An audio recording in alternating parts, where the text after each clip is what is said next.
3/4 for a 30-year fixed rate loan. That's pretty low.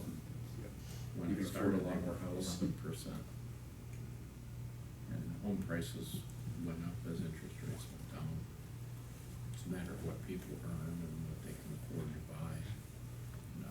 And if interest rates are so low, we have entry-level buyers buying up to $400 right now. $400,000 was unheard of, you know, in 1990. Gotcha. That was, you buy 5,000 square foot home on Newton for $400,000.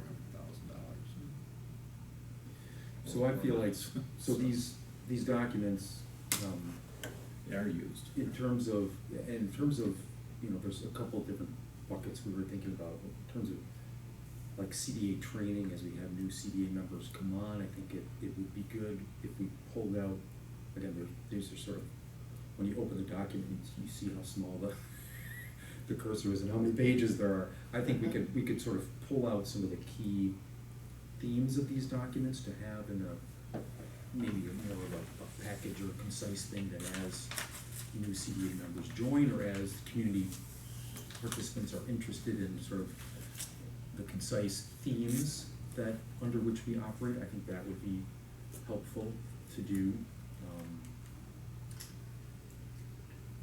Yeah. I think so too, just to add, I mean, when I was on board about a year and a half ago now, a couple months ago, I mean, I read through some of these documents. Yeah. I met with David, and she gave me a bunch of things to read as well, you know, and they kind of formed the basis for some of the next, my going in knowledge. But I think it's also important to note that, you know, in some places we reinforce some of the themes you see in this document. In some places, you know, obviously over the years, you know, a decade later, you diverge a little bit. So Yeah. I think, and I don't know what the solution is here, but I think a lot of kind of the way we've moved and the way that what our beliefs are now as a group is reflected in our meeting minutes, is reflected in the meetings themselves, it was reflected in some of the initiatives that have been proposed and approved. So I think it's really a combo of these documents that kind of underlie things, and then seeing how the group has moved through the last decade, through the last few years, and kind of some of the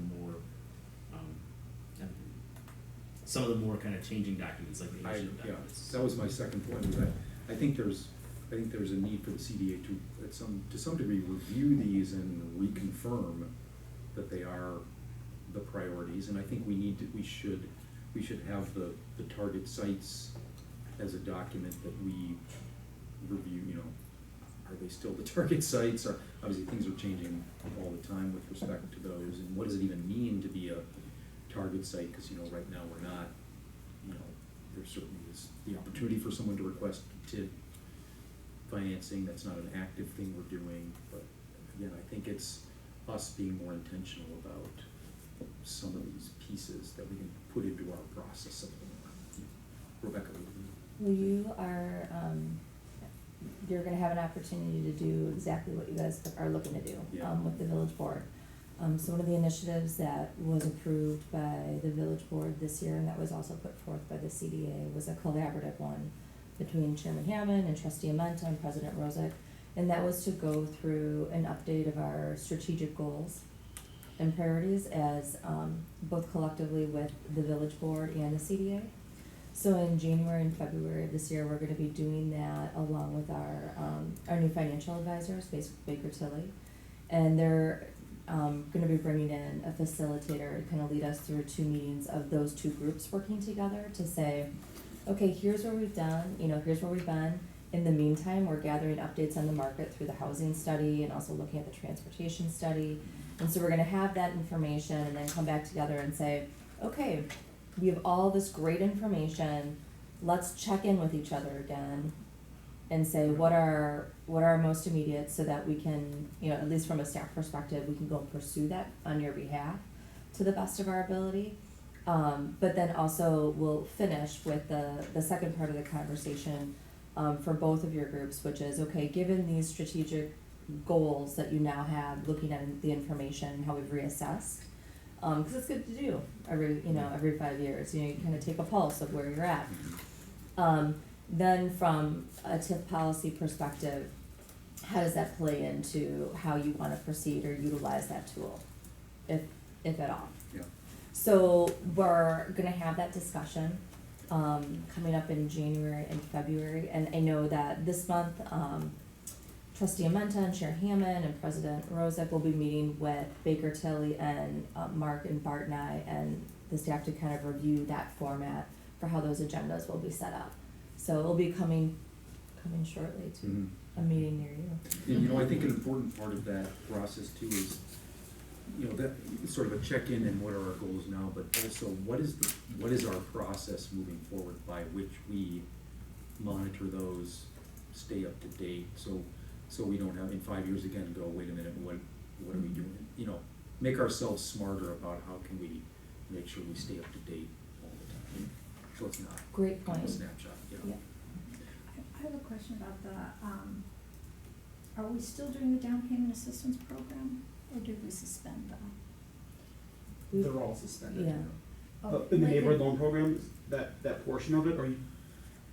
Well, I mean, cause like the duplex conversion, I mean, you know, I think the thinking was, let's get rid of duplexes and make larger homes, that there was a need for larger homes, but I guess I'm seeing now duplexes are, a great opportunity for like single parent families to be able to own and stay in Shorewood, cause I know a number of singles or single parents who wanna keep their kid, or people divorce and they still wanna keep their kid in Shorewood and they wanna be able to afford to, I mean, it's affordable housing, Right. you know, duplexes, so, you know, so something like that, like duplex conversion, I'm not sure if our focus is more, let's try to help support affordable housing, let's not fund duplex conversion. Because the environment's changing. And Yeah. Yeah. So it's one of the reasons why we wanted to do the housing study and then go back and use Yes. that data to help guide us as we refreshed, because we would agree with you. Yeah. One of the other thing, Does the down payment program is like, does that work for owner occupants of duplexes, or is that? Cause that would be one area you could stress what you're getting at, which is you'd rather have the duplexes at least be affordable housing for owner occupants rather than just rentals. If the down payment assistance was to that. Mm-hmm. Well, I say that the neighborhood loan programs are operated by the village board. Yeah. And all of those programs were suspended last fall because I think staff identified that there were a couple points that needed to be addressed. Number one, you know, again, you know, they seem to compete with the idea of affordable housing and converting duplexes, down payment assistance, you know, attic enhancements, and what's the other one? Those are those three. That's it. The three, okay. Yeah. And secondly, the source documents of that program were not administratively working as well as they perhaps could be reviewed and updated. So once the housing study is complete, the board, perhaps the CDA will relook at those programs, refocus, you know, where the initiatives and incentives might be most beneficial to those goals, and then we would probably suggest coming back and just reapproving refreshed documents of those programs as applicable. it's a good summary.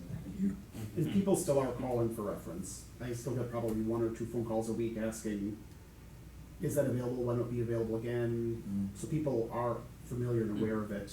Which one? So this week I got a duplex conversion phone call, the week before I got an attic program. So I don't get the down payment assistance one, I don't think people are aware that ever was a useful tool, I suppose, and it was timing wise, that one was difficult, as I understand, but yeah, I get duplex conversion and attic calls 2 or 3 times a month. Cause people they knew they knew it was existing, they know it's possibly coming back, they wanna know what the conversation is.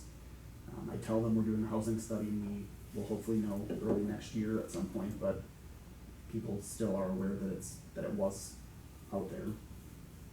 Maybe a one pager to the real estate community would be useful, cause that's how I found out about our duplex conversion when I was a realtor. Told me about it, I wouldn't have no idea otherwise, so. Yeah, When we've we got refresh people it, that clients may be a use the duplex conversion, and it was beneficial for them at the time. Yeah, I think staff, we went to the Tuesday meetings Yes. and gave information on it. You know, one other sort of tactical thing that's in here that we need, I think need to consider soon is the, last year TID income.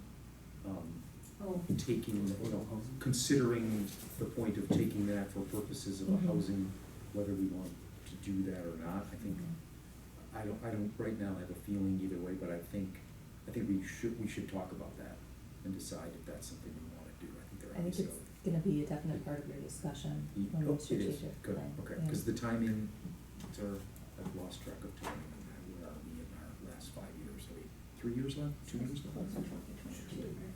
2, yeah, So okay. 2022, so that's a discussion that needs to be resolved within Yes. the next 12 to 18 months. Yep, so that's on the, okay. And again, I don't have a feel either way, but I think we need to be, again, intentional and make a decision.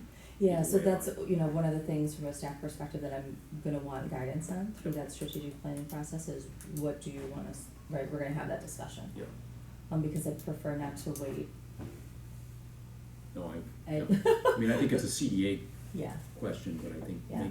getting us smart about what are the implications of either Right. direction, not doing anything and let it closing Mhm. on, I mean, does it, you don't have to get into it closes in 2022 and do, Closes in but that's what he's saying. 2021. Okay, Mhm. that's right, a year, so we Yeah. we take that final year. Never mind. Yeah, We'll I have would to- have to review some Yeah. of the nuances of the statutes on how that process works. Okay. My general understanding is, you would extend it a year. A year. And that you can redirect those funds. And take those proceeds, right? Yeah, okay. Good. Any other? Yeah, I just wanted, I Yes. mean, I think, you know, we sort of talked about this last month with the housing study too, as we, and we struggle with this a lot on the board, is like for, housing for who?